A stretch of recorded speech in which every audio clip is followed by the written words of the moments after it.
şəhadət günü mübarək olsun deyirəm, başınız olsun deyirəm. Atalası, anası, başım diş tutsun deyirəm. Çünki bu Ziyad kimi oğullar elə bir qəhrəmanlıq dastanı yazdılar ki, onlar misli görünməmiş bir dastan yazdılar. Onların deməli yazdıkları tarix oradan da bizə hərflərlə tarixə yazılır. Qatib illəsinə uzman edərkən gözümüzün sonuna keçdi şəhidlər.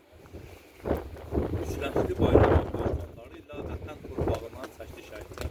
Doğrudan da onlar öz qanları ilə vətən torpağını elə çəkdilər ki, onlar unudulmaz bir tarix yazdılar.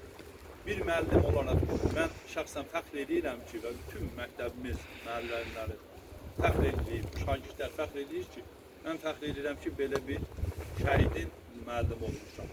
Və belə bir şəhidimizə, belə bir şəhid olan məzunumuza mən dərs demişəm.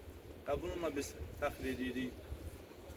Şəhid olmaq yüksək amal, canını, qanını vətən uğrunda, Allah yolunda şəhadətə yüksələn şəxslərə deyirlər. Quran-ı Kərimdə buyurulur ki, onları ölü dirməyin, onlar Allah dərgahında diridilər.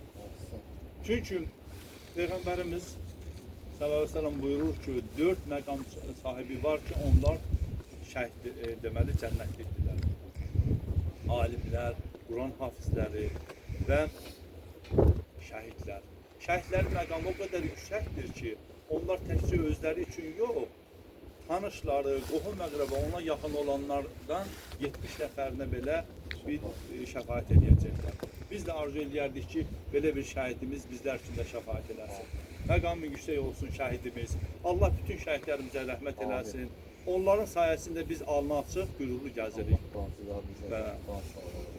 Allah rəhmət eləsin. Allah qalanların canını sağ eləsin. Ata-anasının başını uca eləsin. Sağ olun. Çok sağ olun.